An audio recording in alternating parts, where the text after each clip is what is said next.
Hey Creep family, it's your girl Monica. Welcome back to my channel. How are you doing?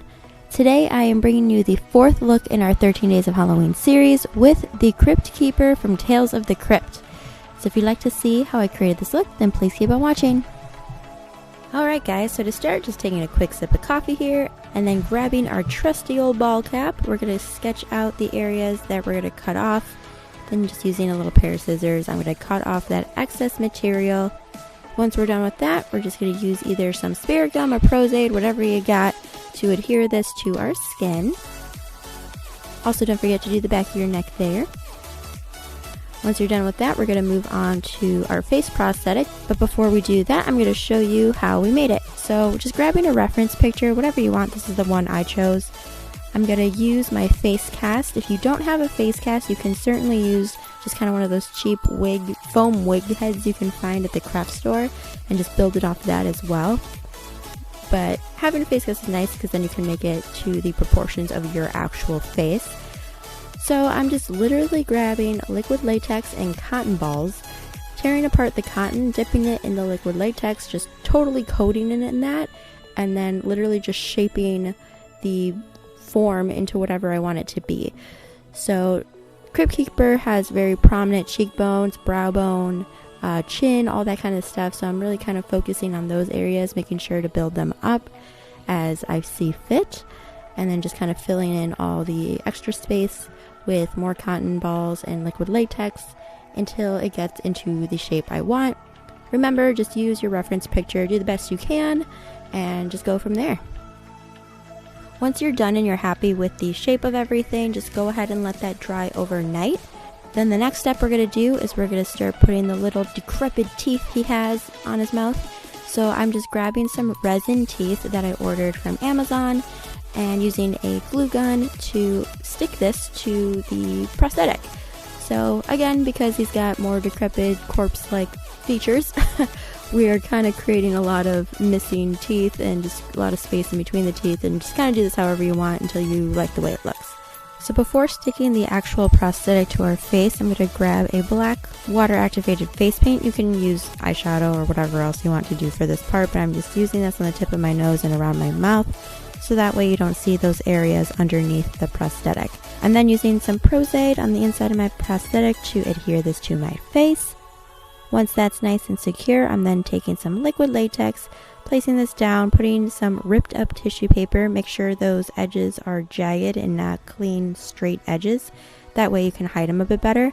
And then I'm just doing a combination of liquid latex and tissue paper along the edge of my prosthetics to blend this in and also give it more of that kind of gross skin texture that we were kind of going for anyway with this look. So while we're waiting for that to dry down, I'm then just putting some foundation on my prosthetic on all the dry areas, starting to get that all to a more even tone.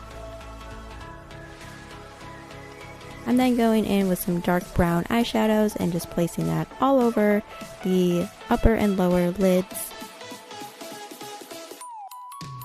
And then going back in with that black paint and just kind of cleaning up those edges in the nose and mouth area until I'm liking the way it looks.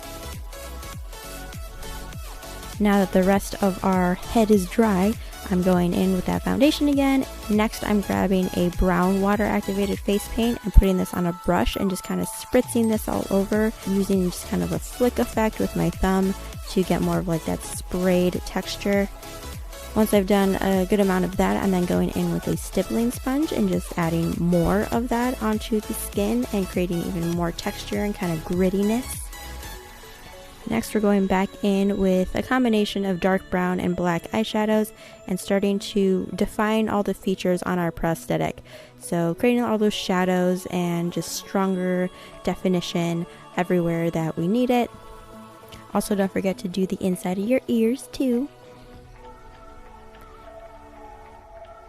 So again, just going in, creating more shadows, building that up. Also bringing this down onto my collarbone and throat and just creating more of that gaunt look down there as well. And just going in, adding all those fine details, little wrinkles on the forehead, all that good stuff, blending that out. Once that's all done, I'm just taking some foundation on a tiny brush and kind of using this to highlight some of the high points of the face and kind of just bring a little bit more lighter colors back into the skin since we kind of darkened everything up real good. Next, we're going into the fun part. So we're actually taking some crepe hair. This is just kind of like a silver gray color. I straightened it all out, and again, just taking some Pros-Aid. I'm putting that down and then just placing the hair on top of it so it sticks. This part can get pretty messy because it's literally just a bunch of individual strands of hair that you kind of just collect together. So yeah, I'm just going through and placing splotches of Pros-Aid down where I want it, putting the hair on top of that, and just going throughout the whole head until I have it looking the way I like. But again, you don't have to be perfect with this. That's kind of the nice thing. You know, you kind of want to have all these holes and really thin kind of falling out hair look. So just have fun with it.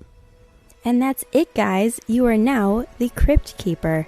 I really hope you enjoyed this tutorial. I had a lot of fun making it. The Crypt Keeper is a character I grew up watching actually with my mother, so it has kind of a special place in my heart. This is something I've been actually wanting to do for a couple of years, so I'm glad I finally got around to it. I hope you guys enjoyed it. Please like and share this video if you would like. Subscribe if you haven't already, and join our Creep family and continue on this journey with us for the remainder of our 13 Days of Halloween series. We still have a bunch more looks to go. As always, thank you guys so much for watching and supporting me. It means so much. I can't even begin to tell you. But anyway, thank you again, and I will catch you in the next video. Mwah.